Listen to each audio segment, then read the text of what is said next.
Hi viewers, welcome to Super's Kitchen. Today's special is onion samosa.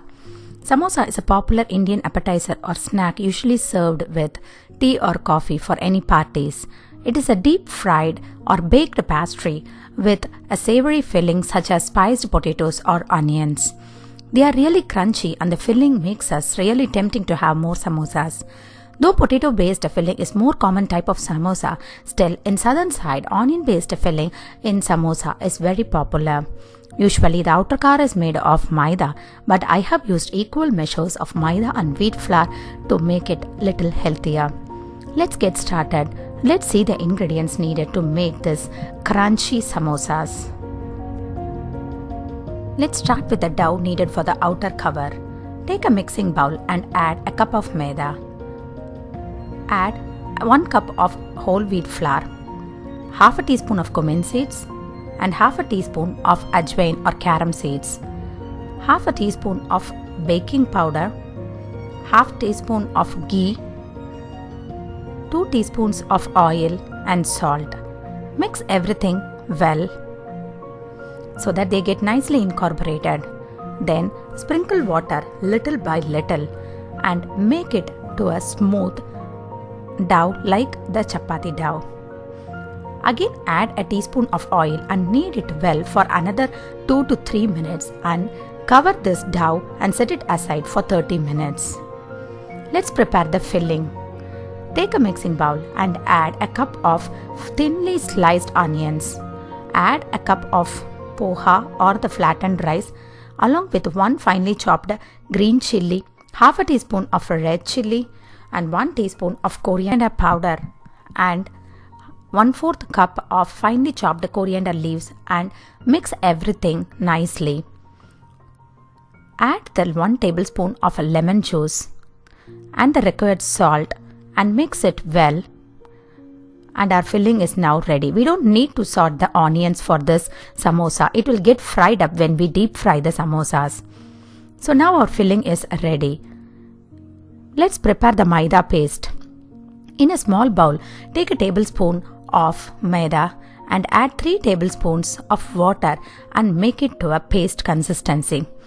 This maida paste helps us to seal all the edges of the samosas nicely. After 30 minutes, take the dough and knead it nicely for a couple of minutes and then start making lemon-sized balls out of the dough. Now the dough balls are ready. Let's start by rolling them. Take each dough ball and dust it with a little flour and roll it like a chapati. Once you have got a circular shape, apply little oil and dust it with a flour on the upper part of the rolled chapati and then fold it in a half and again fold it like a triangle.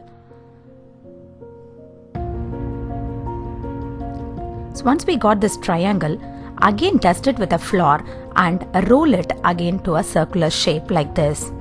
Then cut this circular rolled roti into 2 halves so that we get 2 hemisphere shaped rolled samosa sheet. Now our samosa sheet is ready. We need to fold it in such a way like it resembles like a cone. Fold it once like this and then apply the maida paste on the corners and then bring the other part of it.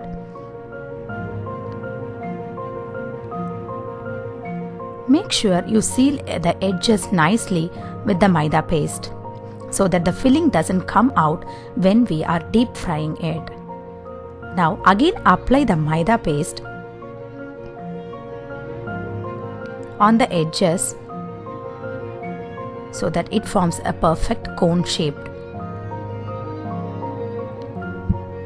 Now the samosa cone is ready. Open it up and you can see a nice cone. Add 2 teaspoons of filling inside this cone and we need to close the edges again with the help of the maida paste. Add 2 teaspoons of the filling. Press it gently so that we get a very clean edges and then apply the maida paste on the edges and gently seal it in such a way that all the edges are nicely covered without any open edges.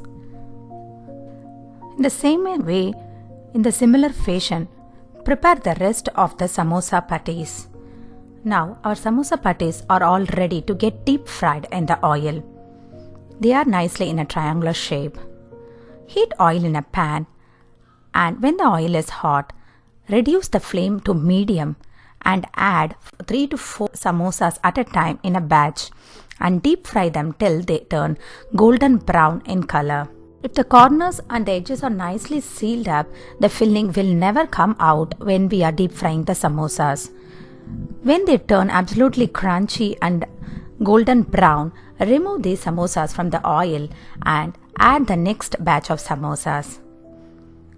Place the samosas in a paper towel to drain the excess oil and serve hot with green chutney or ketchup or any favorite dippings, and enjoy this crunchy and munchy onion samosas.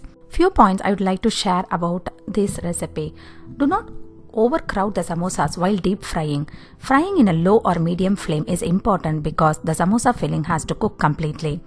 The poha or the flattened rice helps to absorb any moisture from the filling, as onions are prone to releasing their own moisture. This ensures that the samosa remain crispy for hours. If you don't have poha, you could use dried breadcrumbs also. You can even get the ready-made pastry sheets from the shop and cut it into the desired shape to make it a cone. Make sure you are sealing all the edges properly, otherwise we will end up in opened samosa. I hope you will enjoy making this crispy and crunchy onion samosa. I will meet you all soon with another interesting recipe.